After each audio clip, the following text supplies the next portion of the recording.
Buenos días a todas, a todos. Hoy es 8 de marzo.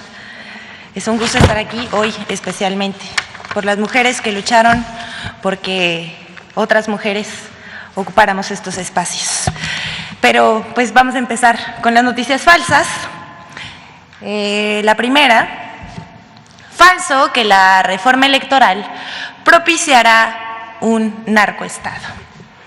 Como parte de la desinformación, The Wall Street Journal, diario estadounidense que ha destacado la marcha en defensa del INE, publicó un artículo en el que se afirma que con la reforma electoral propuesta por el presidente Andrés Manuel López Obrador se debilita al INE y con ello se daría paso a un narcoestado. Pero todo lo que se afirma en este texto, por supuesto que es falso.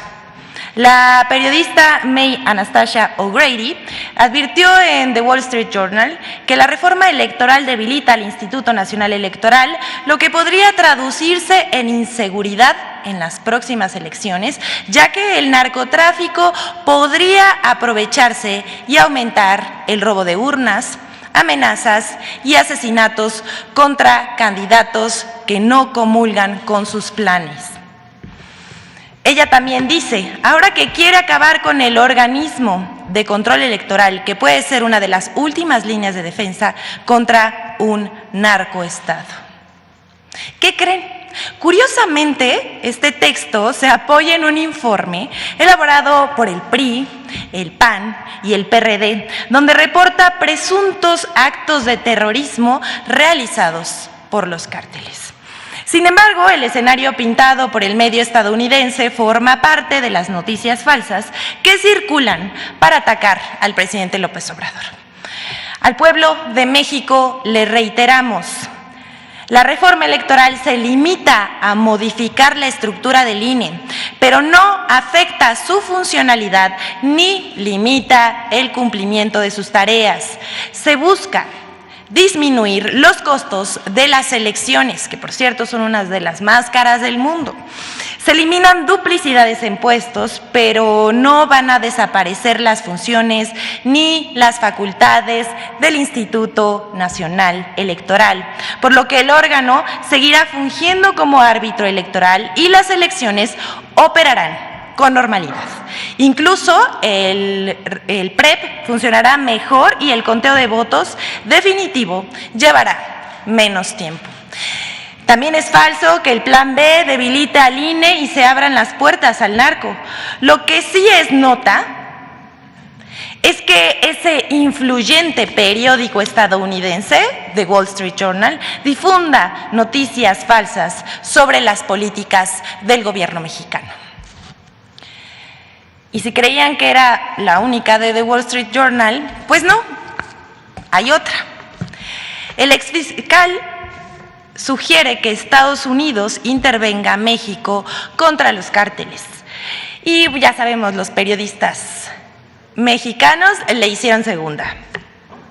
Tras las posturas intervencionistas del exfiscal de Estados Unidos, William Barr, quien publicó un artículo en el diario The Wall Street Journal en que acusa falsamente al gobierno mexicano de proteger a cárteles mexicanos y respaldó la iniciativa de considerar terroristas a dichos cárteles, así como permitir que las Fuerzas Armadas estadounidenses combatan a los cárteles en otros países. Esta postura fue retomada en redes sociales por la prensa estadounidense, pero no solamente por ellos. También quienes festinaron lo dicho por Barr fueron Mario Olevario Turcot, Joaquín López Dóriga, pero fíjense, la mención honorífica se la lleva María Elena Morera, presidenta de Causa en Común, asociación que, recordemos, recibía financiamiento millonario directo, casi, de la mano de Genaro García Luna, ahora preso en Estados Unidos, cuando éste estaba al frente de la seguridad pública de nuestro país. Pues bien, Morera, quien en pantalla vemos, muy cómodamente posando con García Luna, repetimos, preso en Estados Unidos. A la que también vimos muy contentita ahí es a la muy cuestionada Isabel Miranda de Wallace. En fin, queremos mostrarle cómo en una entrevista Morera defendió a sus jefes. Vamos a ver esto.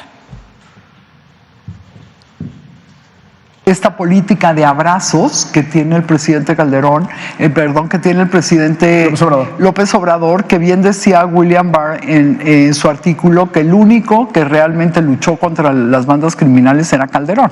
Y López Obrador dice, ¿cómo puedes decir eso si García Luna era de ellos, era de los narcos? Pues sí, lo que pasa es que yo no hago sentencias, ¿no? Desde mi punto de vista, el tema de García Luna también es extraño porque no vimos ninguna evidencia, ¿no? Vimos muchos testimoniales que allá se toman en cuenta en este tipo de juicios, pero no vimos ninguna evidencia. Bueno, el pasado 6 de marzo, María Elena Morera fue entrevistada por Carlos Loret de Mola en Latinos. Sus declaraciones no tienen desperdicio. Duda de la culpabilidad de García Luna y cuestiona la inteligencia del gobierno de Estados Unidos.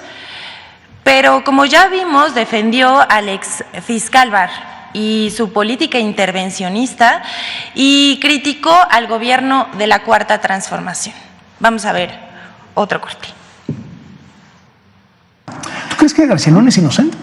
Mira, yo no puedo saber si es inocente o culpable. Lo que sí me parece extraño es que si las agencias de Estados Unidos, con los millones de dólares que tienen las agencias de inteligencia, la DEA, la CIA, el FBI, no lo supieran, ¿no? Entonces, ¿qué fue lo que pasó?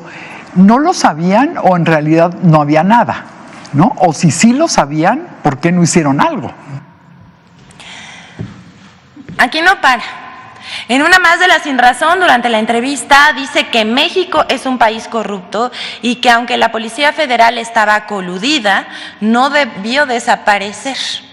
Y ahí le echa la culpa a la ciudadanía de la corrupción cuando remata diciendo que la policía es una imagen del pueblo al que sirve. Porque yo algo que le debo reconocer, y siempre se lo reconozco a García Luna a pesar de las diferencias que tuvimos, fue que siempre atendió a las víctimas de secuestro y que construyó la Policía Federal.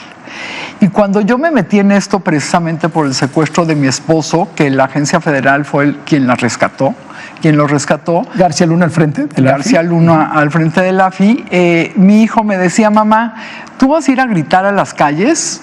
Y yo, cuando termine mi carrera, me voy a meter a trabajar de policía. Porque desde adentro se hacen las cosas. Después se dio cuenta que no se hacen desde adentro y se salió. ¿No se terminó por podrir la Policía Federal? No, yo creo que no se terminó por podrir. O sea, ¿no debieron haberla desmantelado? No debieron de haberla desmantelado, desde luego. Mira, yo creo, Carlos, que como todas las instituciones en México, tenemos un gran problema de corrupción. Sin embargo, eso no significa que la Policía Federal fuera toda corrupta, ¿no? La policía al final es una imagen del pueblo al que sirve. Hasta aquí lo dejamos. Haga usted sus propias conclusiones. Vamos con la siguiente. Diario Reforma y periodistas conservadores mienten de nuevo sobre libros de texto y la iniciativa privada. El 4 de marzo, el periódico Reforma publicó a 8 columnas en portada una nota de contenido engañoso sobre los libros de texto de educación básica. El título lo dice todo. Pretenden sacar a iniciativa privada de educación. Esta afirmación que hace el diario Reforma es falsa. Y les decimos por qué.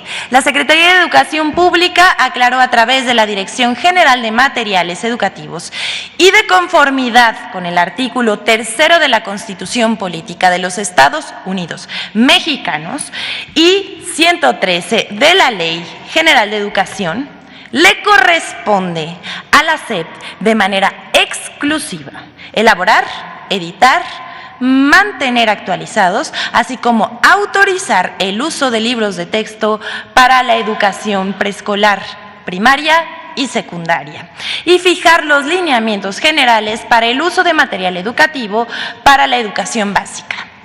Los libros de texto que no son elaborados por la Secretaría de Educación Pública deberán ser autorizados por la instancia educativa correspondiente. Esto no es de esta administración, está establecido en la Carta Magna.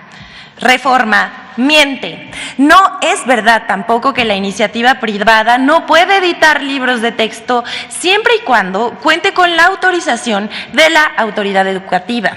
Reforma tergiversa la información para generar una percepción de que este gobierno rechaza la inversión de los privados. Pero el diario Reforma no fue el único que diseminó esta falsedad. Pablo Girard escribió en el periódico El Financiero una columna con un título de terror. Terminarán quemando libros, dice. Con el mismo argumento falso de dejar afuera la iniciativa privada de la producción de libros de texto, con aquel discurso desgastado de que este gobierno quiere controlar la mente de los mexicanos a través de la ideología, que los profesores recibirán adoctrinamiento marxista por mandato oficial para controlarlos, lo cual sabemos que es absolutamente falso. Y si creen que paró ahí, pues no, Reforma no tiene llenadera, y entonces el 5 de marzo también publicó en portada una nota titulada "Cubre iniciativa privada de eficiencias educativas". Pero veamos lo que argumenta, pues muestra los avances de la política privatizadora de la educación en el periodo neoliberal. El resultado está a la vista: 28% de la educación superior y 50% del posgrado es manejada por el sector privado, mientras los gobiernos neoliberales disminuyeron los recursos destinados a la educación. Ahora, con la nueva política educativa del gobierno del presidente Andrés Manuel López Obrador, aumentó el presupuesto educativo y se ha dispuesto un mecanismo para que todo aquel que quiera acceder a la educación pueda hacerlo. Un ejemplo de ello son las universidades Benito Juárez y también las becas para estudiantes. Que nadie tenga que abandonar la escuela por falta de recursos económicos. La educación en esta administración ahora es un derecho y no un privilegio. Pues hasta aquí, Reforma. Pero vamos a otra cosa que acaba de mencionar el presidente y que vamos a puntualizar: 5 mentiras sobre la reforma electoral. Esta reforma, aprobada por el Congreso de la Unión, hemos visto la campaña de desinformación y mentiras en medios de comunicación, redes sociales y por todos los medios que puede la oposición. Pero no solamente por ellos, también por la autoridad electoral, como los consejeros Lorenzo Córdoba y Ciro Murayama. El gobierno, vamos a aclarar, no controlará al INE, que seguirá gozando de autonomía. Tampoco mutila al instituto, que seguirá cumpliendo con sus funciones. Vamos a estas mentiras y las vamos a responder. Primero dijeron que la estructura del INE está en riesgo si se desaparecen las juntas locales y distritales. Esto es una mentira, pues la reforma establece que el INE mantiene sus 32 órganos locales y sus 300 órganos distritales. 2.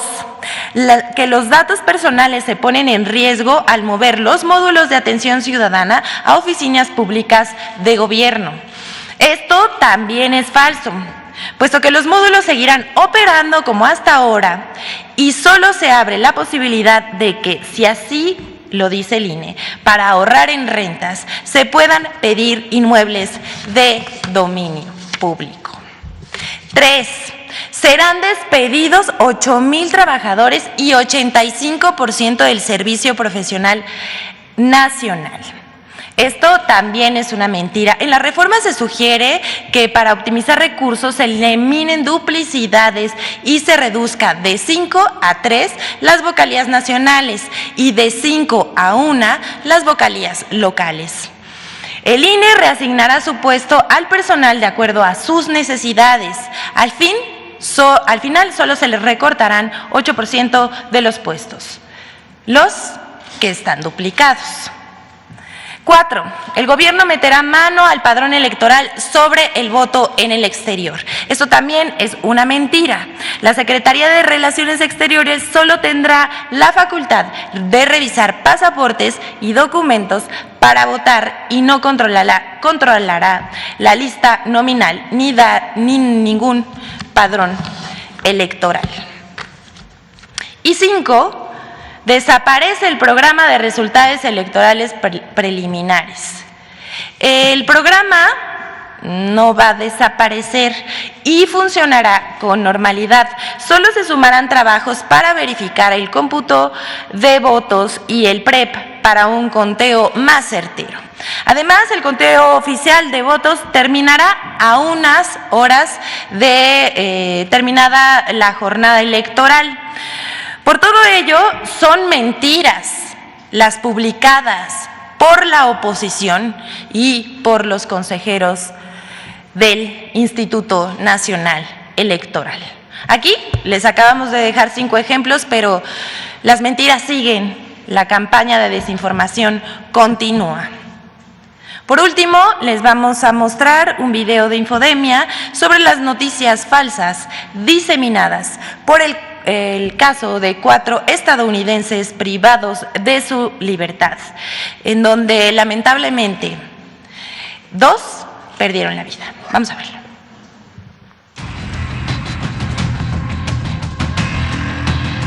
La noticia del secuestro de 4 ciudadanos estadounidenses en Matamoros, Tamaulipas, y el homicidio de 2 de ellos reactivó en redes sociales una campaña de desinformación con 3 ejes falsos.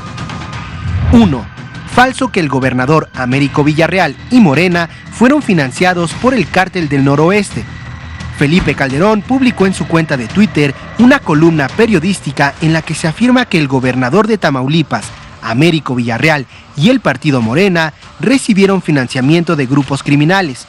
Sin embargo, esta columna tomó como base principal de su información cables diplomáticos de agencias de Estados Unidos falsos, publicados en el también falso sitio web Dallas Chronicle, creado únicamente con ese propósito. Los cables fueron desmentidos por el propio embajador estadounidense Ken Salazar en septiembre de 2022. 2.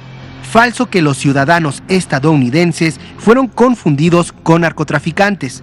En redes sociales circularon noticias falsas sobre el secuestro de los ciudadanos estadounidenses.